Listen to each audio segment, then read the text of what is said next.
Hello friends, welcome to gift towns. आप सभी को राधे राधे, जय श्री कृष्णा। तो सबसे पहले आप सभी साथियों को चैत्र नवरात्र की हार्दिक शुभकामनाएं और माता रानी हम सब पर कृपा करे और हम सबका व्यापार और जो भी कोई कार्य कर रहे उसमें हमारी बढ़ोतरी होती रहे। तो फ्रेंड्स, आज के वीडियो में मैं आप लोगों के साथ एक अपना अनुभव शेयर करूंगी कि दिल्ली सदर बाज़ार पे जब हम लोग सामान लेने जाते हैं होलसेल में, तो हमें किन बातों का ध्यान रखना चाहिए। जैसा कि आप लोग कमेंट्स में पूछते रहते हैं कि मैं अपना सामान कहाँ से लेती हूँ होलसेल रेट पे, तो मैं आप लोगों को पर्सनली कमेंट्स में रिप्लाई करती हूँ कि दिल्ली होलसेल से या जो हमारी जो लोकल होलसेल मार्केट है वहाँ से। तो लोकल होलसेल मार्केट जो आप लोगों की होगी वहाँ पर आप लोग करते ही होंगे, लेकिन अगर दिल्ली सदर बाज़ार पे आप लोग शॉपिंग करने जा रहे हैं, अपनी दुकान के लिए आप लोग सामान लेने जा रहे हैं, तो किन खास बातों का ध्यान रखना चाहिए जिससे कि आपको जो बड़े बड़े होलसेलर हैं वो बेवकूफ़ ना बना सके। तो यही कुछ अनुभव है तो जो आपके साथ आज मैं शेयर करूँगी। तो मैं शिखा, मेरी गिफ्ट और स्टेशनरी की शॉप है। तो मैं अपने अनुभव और जो नई जानकारियाँ होती हैं अपने व्यापार को आगे बढ़ाने से संबंधित, वो सभी जानकारियाँ मैं आपके साथ शेयर करती हूँ। तो वीडियो शुरू करने से पहले आप सभी से रिक्वेस्ट है कि अगर अभी तक चैनल को सब्सक्राइब नहीं किया है आप लोगों ने, तो चैनल को सब्सक्राइब ज़रूर कर लीजिएगा और वीडियो अगर पसंद आए तो लाइक एंड शेयर भी ज़रूर करिएगा। तो फ्रेंड्स, अगर आप भी दिल्ली सदर बाज़ार जाना चाहते हैं शॉपिंग करने के लिए, तो कैसे जाना है, वहाँ तक कैसे पहुँचना है, इन सब की जानकारी आपको मिल ही जाएगी। लेकिन आज हम जो बात करेंगे कि हमें शॉपिंग करते समय वहाँ पर किन बातों का ध्यान रखना चाहिए। तो सबसे पहला जो पॉइंट है जिस पर हम बात करेंगे कि अगर आप कम मात्रा में सामान लेना चाहते हैं, मेरे यहाँ पे कहने का मतलब ये है कि अगर आपका बजट कम है, ठीक है, आपके पास कम अमाउंट है, तो आप कम मात्रा में अगर वहाँ से सामान उठाएंगे तो जो उसका प्रॉफिट का जो मार्जिन होगा वो आपका दिल्ली मार्केट में जाने में, वहाँ पर एक दो दिन रहने में और फिर आपका सामान जो आएगा पैकेज होकर, तो उन सब में आपका वो मार्जिन नहीं पूरा कर पाएगा। अगर आप ज़्यादा सामान लेंगे तो आपका ये सब भी खर्चे निकल जाएंगे और फिर आपका प्रॉफिट भी अच्छा खासा बचेगा। तो अगर आपके पास अच्छा अमाउंट हो और आप मतलब ज़्यादा मात्रा में सामान लेना चाहते हैं तो तभी आप जाइए सामान लेने के लिए। नहीं तो अगर आप ऐसे सब मार्केट ही देखने जाना चाह रहे हैं और अपने साथ ही आप बैग में थोड़ा सा सामान अपने साथ लाना चाहते हैं तो वो ठीक है, लेकिन आप सोचो कि वहाँ से बुक करा करके ट्रांसपोर्ट के ज़रिए आपके यहाँ सामान आए, तो फ्रेंड्स कुछ सामान डैमेज भी हो जाता है और ट्रांसपोर्टेशन का भी खर्चा लगता है। आप वहाँ एक दो दिन रहोगे तो उसका भी खर्चा होता है। तो ये कम सामान लेने पर आपको वो मार्जिन नहीं निकल पाएगा। तो इसीलिए मैं हमेशा ये प्रेफर करती हूँ कि अगर हमें बहुत अच्छी क्वांटिटी पे सामान लेना हो तभी हम वहाँ पर जाएं, ठीक है। तो ये एक पहला पॉइंट हो गया कि अगर हम ज़्यादा सामान लेंगे तो ही हमें जाने का वहाँ पे फ़ायदा है। क्योंकि आप अगर एक एग्ज़ाम्पल से मानो कि अगर किसी भी चीज़ पे हमें यहाँ लोकल मार्केट पे वो 50 की मिल रही है और वहाँ हमें वो 45 की मिल रही है, क्योंकि अगर आप कम लोगे तो आपको 45 पड़ेगा, आप अगर उसी की ज़्यादा मात्रा लोगे तब आपको वो 40 का सामान पड़ेगा। तो अगर वो वहाँ पर आपको 45 का सामान पड़ा तो 5 ही रुपये तो आपके बचे ना। तो 5 रुपये में आप थोड़ा सामान लोगे तो कहाँ आपका ट्रेन का किराया प्लस रहने का और ट्रांसपोर्टेशन ये सब नहीं निकल पाएगा। तो यही सब मैं समझाना चाह रही हूँ कि अगर थोड़ा ज़्यादा सामान लेना हो तभी आप जाइए और फिर आराम से ट्रांसपोर्ट से आप उसको बुक करा के आपके यहाँ सामान आ जाएगा। तो ये पहला पॉइंट था। आई होप आप लोग समझ गए होंगे मैं क्या कहना चाह रही हूँ। तो अगर थोड़ा सामान लेना है तो लोकल मार्केट में जाइए और अगर ज़्यादा लेना है तभी वहाँ पर आप जाइए, क्योंकि हमारा जो एक टाइम होता है वो भी बहुत कीमती होता है। क्योंकि अगर आप एक दो दिन शॉप बंद रखते हो तो वो भी जो लॉस होता है वो भी आपका इसमें ऐड होता है। तो अब ये पहला पॉइंट था। अब बात करते हैं सेकंड पॉइंट की। सेकंड पॉइंट जो है मेरे ख्याल से सबसे ज़्यादा इम्पॉर्टेंट होता है, क्योंकि फ्रेंड्स ऐसा होता है कि हमारी जो शॉप होती है वो मल्टी सामान उसमें होते हैं। जैसे मैं अगर अपनी शॉप का एग्जांपल लूँ तो मेरी शॉप पर स्टेशनरी भी है और क्राफ्ट का भी सामान है, टॉय भी हैं और गिफ्ट आइटम भी हैं और तो ऐसे करके मेरी शॉप पर 4-5 कैटेगरी बन जाती हैं। तो अगर मैं ये सोच के जाऊँ कि हाँ मुझे सारे सामान लाने हैं, क्राफ्ट भी लाना है, स्टेशनरी भी लाना है, टॉय भी लाना है, गिफ्ट भी लाना है, तो एक बार पे मैं अच्छे से शॉपिंग नहीं कर पाऊँगी। और पहली बार में ही आप सारे कैटेगरी के होलसेलर तक पहुँच सको, ये पॉसिबल नहीं है। ठीक है, मैं पहली बार की बात कर रही हूँ। आपको होलसेलर आपके सेट हो चुके हैं, आप जानते हो अच्छे से कि हाँ ये दुकान से सामान लेते हो, तो आप जा सकते हो। ठीक है, आप जा कर के सबके ऑर्डर लिखवा दीजिए, का सामान आपके घर तक आ जाएगा। लेकिन अगर आप पहली बार जा रहे हो और आपको अभी तक ये नहीं पता है कि कौन सही होलसेलर है, कौन ईमानदार होलसेलर है, ये आपको नहीं पता है, तो कभी भी ये गलती मत करिएगा कि मल्टी आप वैरायटी वहाँ पर लेने जाओ। ठीक है, मतलब बहुत तरह का आप मत लेने जाओ कि हाँ हर तरह का सामान हम लेंगे। आप पहली बार में एक कोई आप कैटेगरी चूज़ कर। ये फ्रेंड्स इसलिए भी ज़रूरी होता है क्योंकि आप एक दिन में ही अच्छा होलसेलर, जो ईमानदार होलसेलर है, जिसके सही रेट है, उसको आप एक दिन में ही नहीं जान पाओगे। आपको 2 से 3 दिन टाइम देना ही पड़ेगा। ये मैं उन लोगों की बात कर रही हूँ जिन लोगों को सही होलसेलर अभी उस कैटेगरी का नहीं मिला है।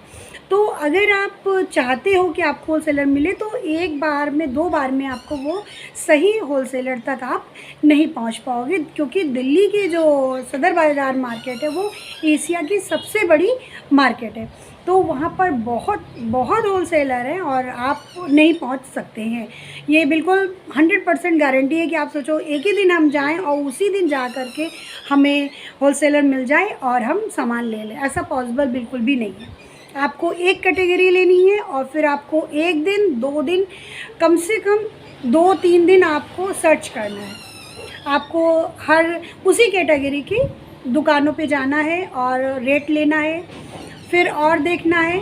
तो इस तरह आपको ये धीरे धीरे आपको पता चलेगा कि एक ही सामान के अलग अलग दुकानों पे क्या क्या रेट है। इससे आप जान पाओगे कि सही होलसेलर कौन है।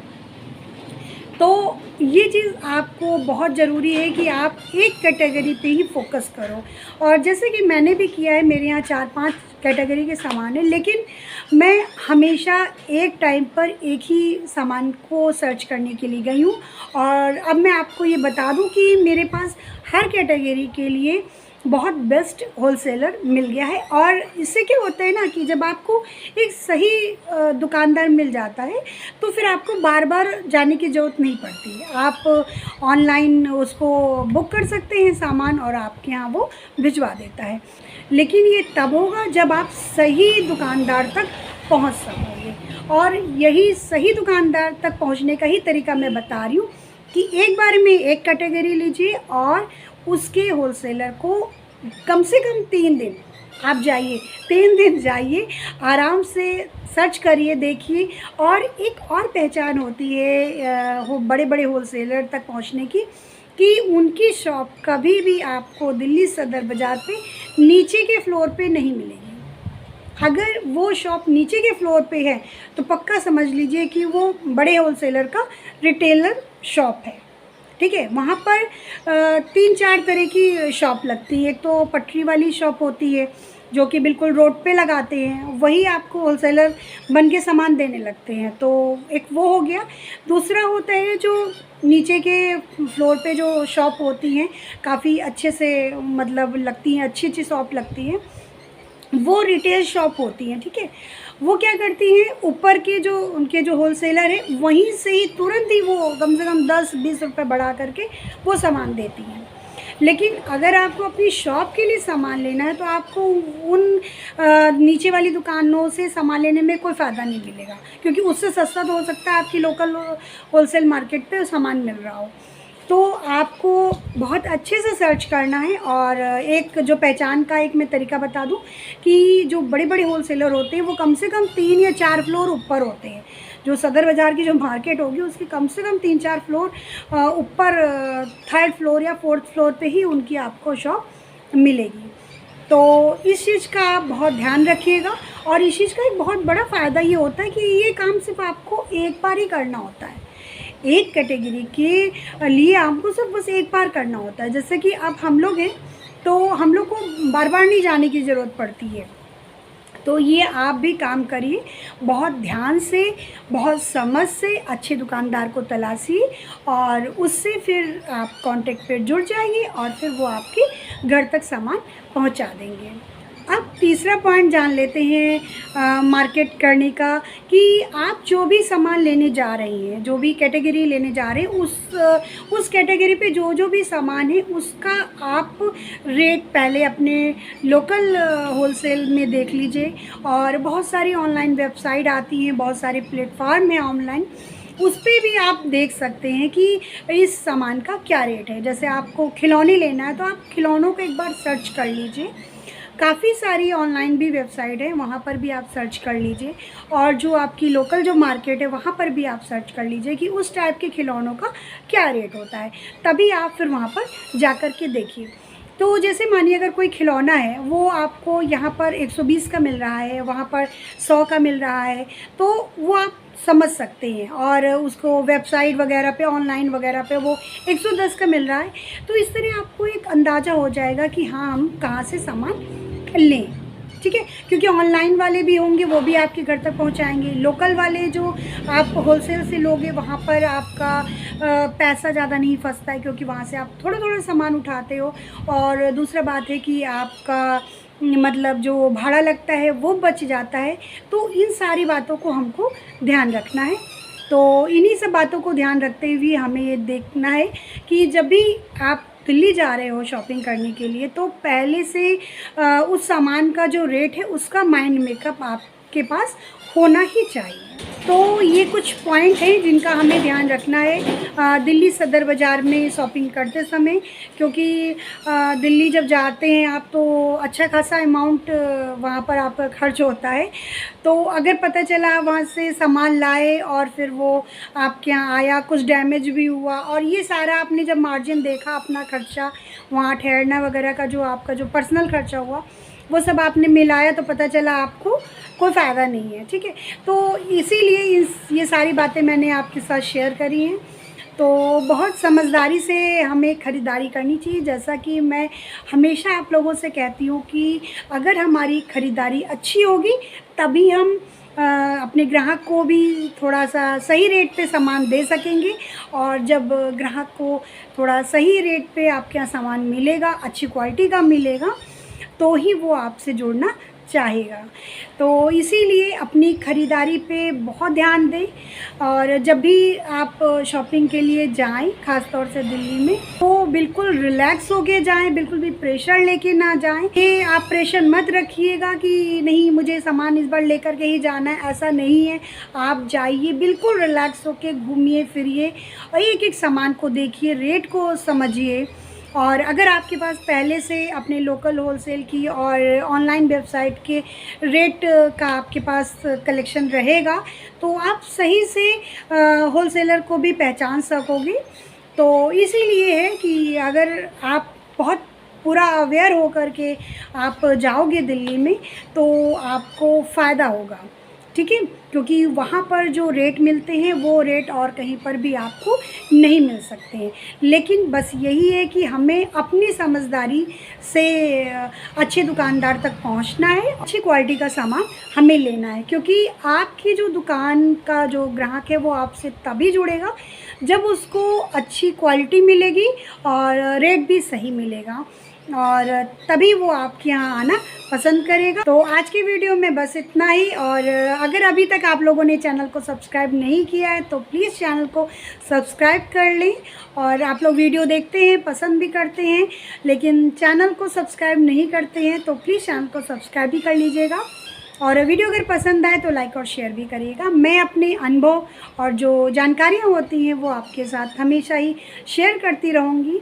तो मैं शिखा मिलती हूँ अगली वीडियो पे कुछ नई जानकारी के साथ, कुछ नए अनुभव के साथ। तब तक के लिए आप सभी को राधे राधे, जय श्री कृष्ण।